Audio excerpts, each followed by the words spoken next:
नमस्कार दोस्तों, मैं विद्या प्रकाश मानव विकास एवं समाज सेवा समिति का एक सक्रिय सदस्य आप सभी का हार्दिक स्वागत एवं अभिनंदन करता हूं। आज हम आपको YouTube चैनल के माध्यम से बहुत बहुत सम्मानित डॉक्टर ओम प्रकाश जी से रूबरू कराते हैं, जिन्होंने समाज को जागरूक करने के लिए क्या कहा। चलिए आपको सुनाते हैं।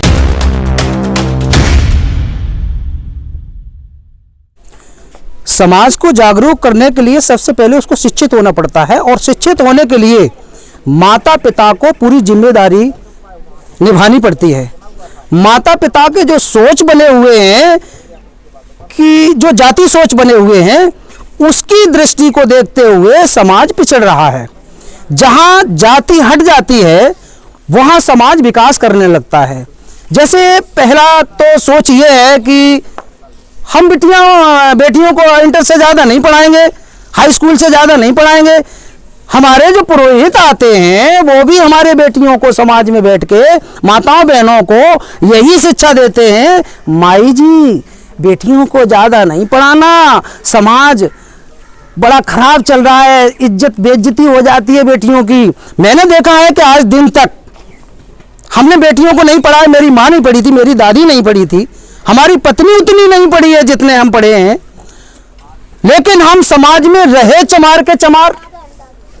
हमारे समाज का विकास ही नहीं हुआ। भाई मानव का तो विकास होता है मानव के सोच से।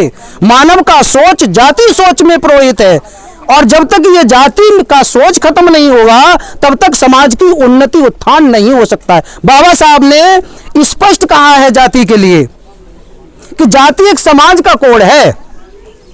जाति कोई ईश्वरीकृत व्यवस्था नहीं है, जाति मानवीकृत व्यवस्था है, और वो व्यवस्था स्वार्थी तत्वों के द्वारा बनाई गई है।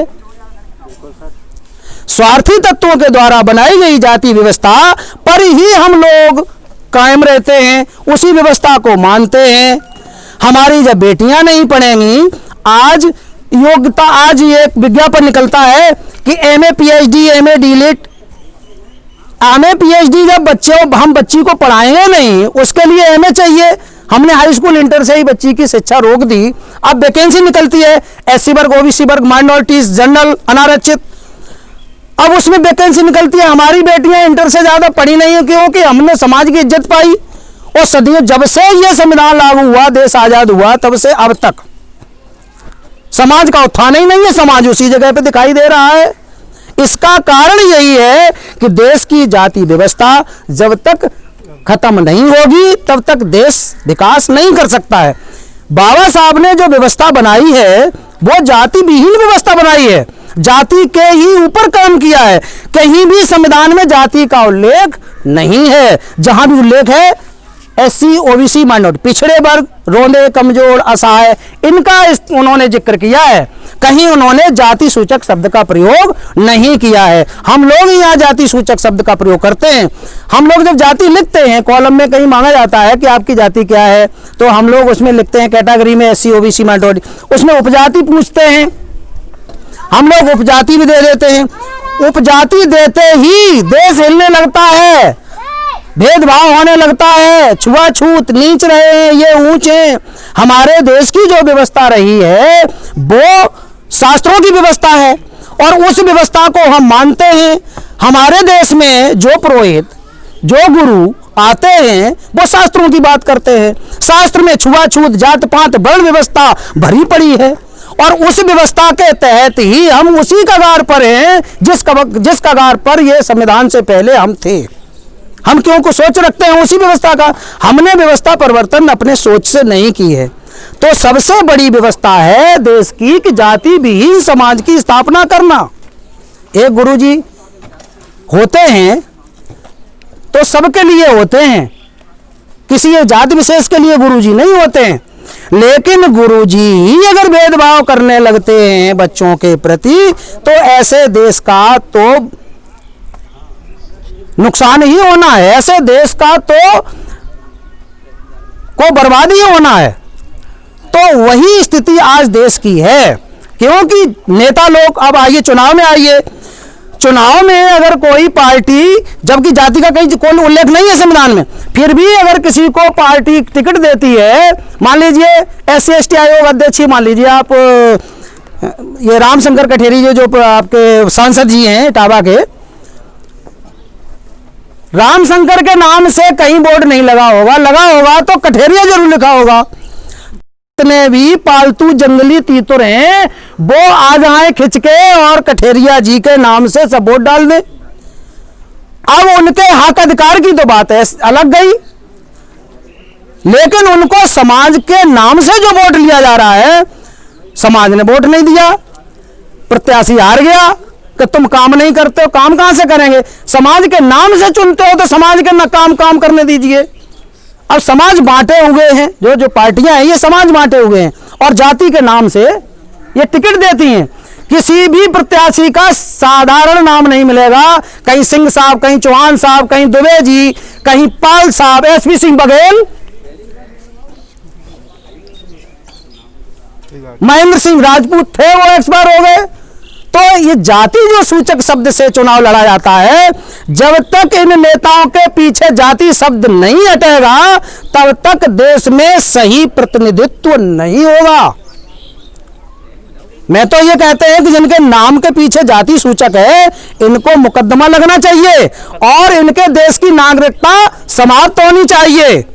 संवैधानिक अगर बात करते हैं कोई, तो मैं तो यही कहता हूं, मैं लिखता हूं ओम प्रकाश, आगे क्या लिखते हो? डॉक्टर क्या? Doctor of philosophy, MA PhD। समझ में नहीं आया, प्रॉपर्टी डीलर फोन कर, समझ में नहीं आया आगे क्या लिखते हो? डॉक्टर, पीछे क्या लिखते हो? को ओम प्रकाश, सरनेम क्या लिखते हो? को ओम प्रकाश। कहना क्या चाहते हो आप? मैं चमार हूं। अच्छा, ऐसे कोई बात नहीं, खून काटो तो सबका एक जैसे निकलता है, इसकी कोई बात नहीं, मुझे प्लाट नहीं चाहिए, अपना बेच लो। इस तरह की देश में व्यवस्था है, इसलिए आज समाज का विकास नहीं हो पा रहा है और समाज के दिमाग में ये बात भरी जाती है जाति की, ताकि वो सिकुड़ा सिकुड़ा महसूस करता है। जैसे बच्चे को एक को हिंदी दिला दो, एक को अंग्रेजी दिला दो, अंग्रेजी वाले से पूछो किससे कर रहे हो MA, कहेगा मैं इंग्लिश से कर रहा हूं, भले ही 3rd डिवीजन आया हो। लेकिन हिंदी से अगर फर्स्ट क्लास कोई आता है तो कहेगा ऐसे कर रहा हूं मैं भाई साहब, कर रहा हूं, साइड से कर रहा हूं, मैं MA कर रहा हूं। फिर ये बता किससे कर रहे हो? कैसे भाई साहब ले, अरे यार हिंदी तो यार लड़कियां पढ़ती हैं यार, हिंदी तूने ले ली।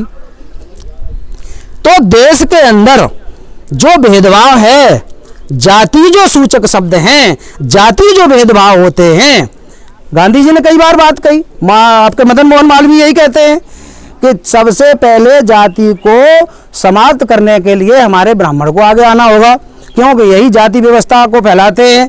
यही कहते हैं कि फलाने को, गुरु को उसका अधिकार है, पठन पाठन का और शिक्षा का अधिकार। जो वर्ण व्यवस्था है वो आज तो थी नहीं, वो व्यवस्था पुरानी थी। अब उस पुरानी व्यवस्था को खत्म करके जो संवैधानिक व्यवस्था लागू की गई, तो वो व्यवस्था लागू होना चाहिए, लेकिन नहीं है, हम मानते ही नहीं, हम तो वही मानते हैं। हमारे एक दोस्त हैं विनोद पंडित जी हैं, तो उनकी ससुराल है भिंड में। तो लोगों ने कहा शादी पढ़ दो पंडित जी, हमारे यहाँ पंडित जी जो आने थे वो आए नहीं, एब्सेंट हो गए, तो वो पंडित जी हो गए लेट। अब जो हमारे मित्र पंडित जी थे उनको भी कुछ नहीं आता था, जाति कुल में पैदा तो हो गए लेकिन उन्हें उन शास्त्रों का ज्ञान नहीं था। उन्होंने ठीक है तो चौरसिया गए किताब मंगा लो, विवाह पद्धति की किताब मंगा ली। अब वो पंडित जी अपने आ गए भैया जटाजूट और अपना सीताराम श्री गणेश वाला दुपट्टा उपट्टा डाल के। अब बोले भैया तुम क्या पंडित जी क्या शादी पढ़ने आए हो? कहाँ? अरे हमारी ससुराल थी इसलिए बुला रहे। देखो पंडित जी हमें भी कुछ नहीं आता है, हेल्प करना मेरी। अब ये जो जानते नहीं थे कुछ, इन्होंने कहा ठीक है हम पूरी सब पढ़ देंगे, हम पूरी हाई स्कूल इंटर के जितने श्लोक आते थे उन्हें, ये सामने विद्या तपो निधानम ज्ञानम न गुणो निधर में थे चलते सब उन्होंने श्लोक पढ़ दिए, वो हो गया फीका जो विद्वान बनने को बनता था वो गया। अरे पंडित जी हम तो भैया ऐसे ही थे, तुम अच्छे आ गए। अब सब लोग कहने लगे तुम तो अच्छा विवाह पढ़ते हो, ऐसे ही तो विवाह कभी किसी ने नहीं पढ़ा, लेकिन उसका कोई अर्थ नहीं, कोई शब्द का ज्ञान नहीं, कुछ नहीं। ऐसी पद्धति में समाज जी रहा है, अंधविश्वास, ठेठ अंधविश्वास, शब्द का कोई अर्थ नहीं, उसमें हम लोग जी रहे हैं। तो कहने का अर्थ ये है कि देश में जब तक विद्वता, ज्ञान, अर्जित नहीं होगा, ये होता है शिक्षा से।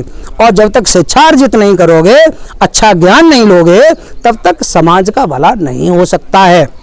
इसी के साथ मैं अपनी बात को विराम देता हूँ। दोस्तों, यह वीडियो आपको पसंद आया हो तो वीडियो को लाइक करें, शेयर करें और हमारे चैनल को सब्सक्राइब करें। कमेंट बॉक्स में कमेंट करके अवश्य बता दें यह वीडियो आपको कैसा लगा। तब तक के लिए आप देखते रहिए MB3S यूट्यूब चैनल।